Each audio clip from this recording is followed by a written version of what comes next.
Students, आज हम राग देश के राग वर्णन, आरोह अवरोह और पकड़ का टेक्स्ट लिखेंगे और उसके पश्चात इन्हें गाकर आपको राग देश के स्वरूप से रूबरू करवाने जा रहे हैं। राग देश बच्चों बहुत ही मधुर राग है। इस राग के लिए चंद्रिका सार ग्रंथ में उल्लेख मिलता है। पंचम वादी अरुरिखप संवादी संजोग सोरठ के ही सुरंते देश कहत है लोग। यह राग खमास थाट के जन्य रागों में से एक है। यह राग औढ़ो संपूर्ण माना जाता है। आरोह में गंधार और धैवत स्वर वर्ज्य है।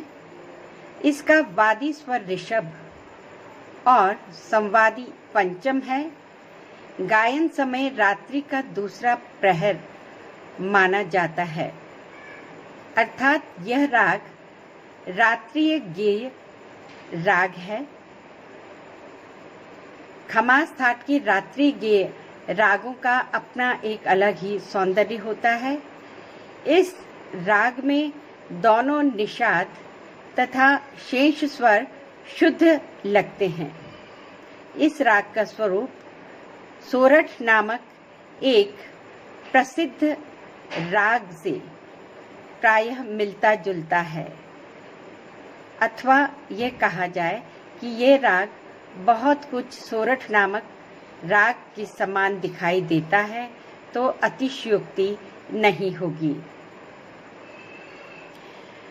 यही कारण है कि इन दोनों रागों को एक के बाद एक गाने में गायकों को बहुत कठिनाई का सामना करना पड़ता है। इस राग में गंधार स्वर स्पष्ट रूप से लिया जाता है, वहीं सोरठ में प्रायः ढका हुआ सा लिया जाता है। इस राग में गंधार स्वर स्पष्ट रूप से वक्र तरीके से जो लिया जाता है, वही इस राग की विशेषता है। इसके आरोह में गंधार और धैवत प्रायः नहीं लेते हैं। अवरोह में ऋषभ वक्र रहता है। यह राग बहुत ही लोक प्रसिद्ध राग है। लोक संगीत के अनेक गीतों में इस राग का प्रयोग होता है और शास्त्रीय संगीत में भी यह राग बहुत लोकप्रिय रही है। इस राग का आरोह है सारे म प नी सा। आरोह में शुद्ध निषाद है। अवरोह है सा नी ध प म ग रे ग सा। अवरोह में कोमल निषाद का प्रयोग किया जाता है। पकड़ अथवा रागवाचक स्वर समुदाय, अर्थात वो स्वर समुदाय जिसके संक्षिप्त स्वर राग देश को अभिव्यक्त करते हैं, वो इस प्रकार हैं। रे म प नी ध प प ध म प ग रे ग सा।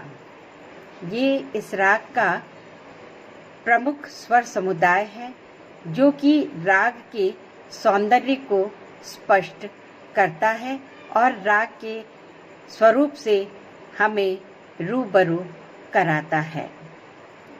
तो ये तो हो गया राग देश का टेक्स्ट बच्चों। अब हम इस राग को गा के देखेंगे कि इस राग में स्वरों का किस तरह से प्रयोग किया जाता है।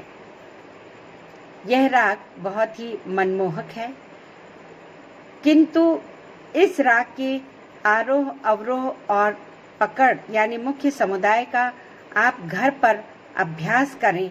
उससे पूर्व आप अलंकारों का अभ्यास अवश्य कर लें, क्योंकि गले की तैयारी के साथ ही शास्त्रीय संगीत के स्वरों का शुद्ध और सही जगह ईमानदारी के साथ प्रयोग हो सकेगा।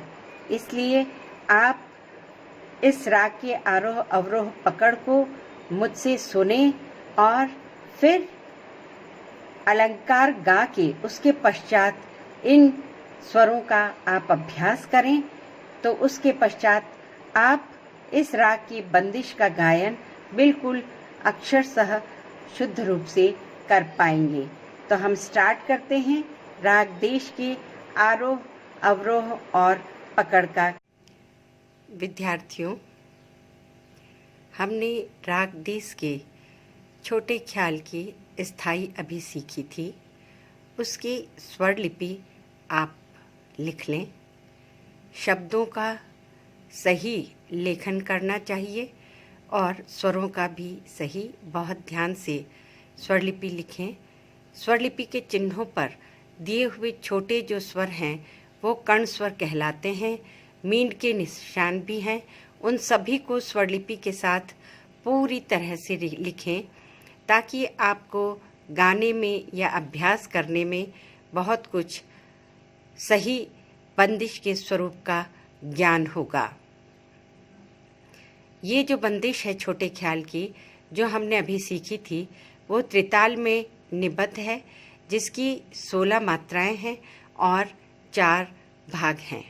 शब्द मैं आपको बता चुकी हूँ स्थाई के। मेहारे बन बन डार डार मुरला बोले, मेहा बरसार बोछारन बरसे रे। तो में हा के ऊपर इसका सम है। पहली मात्रा हा पे आती है। स्वर लिपि का आप पूरी सावधानी के साथ में लेखन करेंगे। ताल चिन्ह भी पूरे लगाएंगे। क्योंकि अगर आपने स्वर लिपि के लेखन में ताल चिन्ह छोड़ दिए अथवा स्वरों के सूक्ष्म सौंदर्य को छोड़ दिया तो बंदिश कभी पूरी तरह से नहीं गाई जा सकेगी। अतः स्वर लिपि लिखते समय इस बात का विशेष ध्यान रखें कि उसका लेखन पूरी तरह से किया जाए। खंड, विभाग, ताली, खाली, बोल और साथ ही स्वर के कोमल और तीव्र निशानों का पूरा अक्षरशः ईमानदारी के साथ लेखन किया जाए, तभी आप उसको सही ढंग से गा पाएंगे। हमने स्थाई जो सीखी है उसकी स्वर लिपि आप लिखिए।